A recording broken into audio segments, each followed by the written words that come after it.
অতর্কিত প্রবল ঝড় শিলাবৃষ্টি পশ্চিম মেদিনীপুরে ভেঙে পড়ল একের পর এক বড় পুরনো গাছ।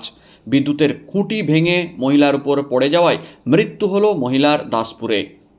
চৈত্রের বিকেলে হঠাৎ করে কালো মেঘ, দমকা ঝোড়ো হাওয়ার সাথে প্রবল শিলাবৃষ্টি শুরু হলো পশ্চিম মেদিনীপুরের বিভিন্ন স্থানে মঙ্গলবার বিকেলে 4টের পর। এই ঝড় বৃষ্টি বিভিন্ন ব্লকেই দেখা গিয়েছে। সবথেকে বেশি ক্ষতি হয়েছে জেলার ঘাটাল মহকুমার দাসপুরে। ভেঙে পড়ল বহু পুরনো গাছ, সেখানে ক্ষতিগ্রস্ত হয়েছে একাধিক বাড়ি। বিভিন্ন জায়গায় ভেঙে পড়েছে বিদ্যুতের খুঁটি ভেঙে পড়ে মহিলার মৃত্যুর ঘটনা হয়েছে দাসপুরে। ক্ষতি হয়েছে বহু দামি গাড়ি থেকে বাড়ি ঘর। পশ্চিম মেদিনীপুর জেলার দাসপুর জুড়ে এমনই ছবি। মঙ্গলবার বিকেল নাগাদ ঘটনাটি ঘটেছে জেলার দাসপুর সহ বিভিন্ন স্থানেই। অবশ্য হঠাৎ করে শুরু হয়েছে কালবৈশাখী ঝড়, তার সাথে তুমুল বৃষ্টি। ঝড়ে দাসপুরের চাঁইপাট এলাকার হাটতলা এলাকায় দাঁড়িয়ে থাকা 3টি প্রাইভেট কারের ওপর হঠাৎ হুড়মুড়িয়ে ভেঙে পড়ে বড় পুরনো গাছ। গাড়ির ভেতরে ওই মুহূর্তে কেউ না থাকায় রক্ষা হয়েছে, তবে ব্যাপক ক্ষতি হয়েছে ওই গাড়িগুলির।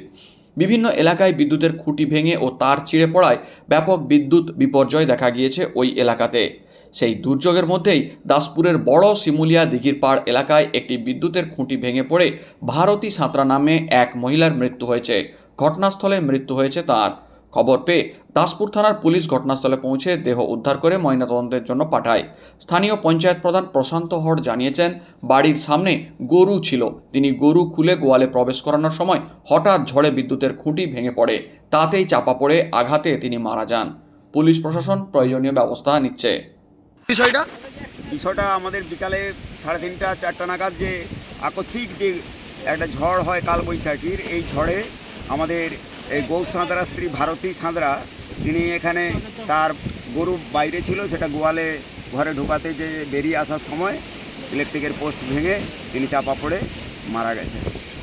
এই জায়গাটার নাম কি? এই জায়গাটার নাম বড় সিমলা। সিমলা। এটা ক্ষুদিরাম স্ট্যাচু দিঘির পাড় হিসাবে খ্যাত। আপনি তো এলাকার প্রধান। হ্যাঁ বলুন। আপনার নাম? আমার নাম প্রশান্ত হর।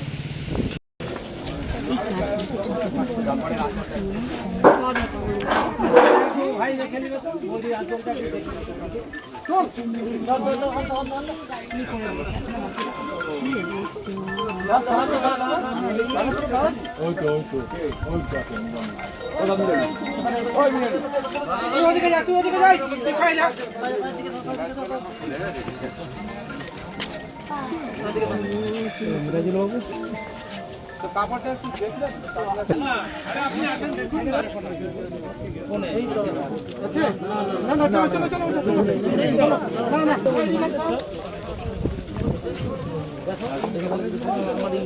দোকানের ভিতর থেকে বেরিয়ে যদি ফাঁকা ঘরে চলে যেতে ভালো হবে।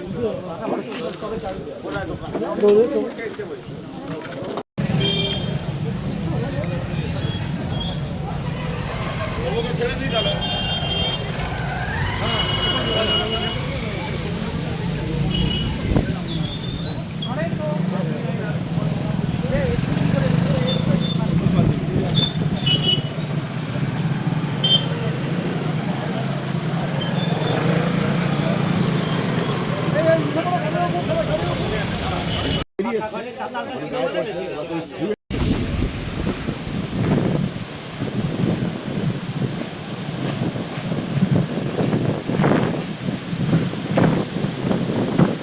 যার জন্য পেটটাতে জোর থাকে।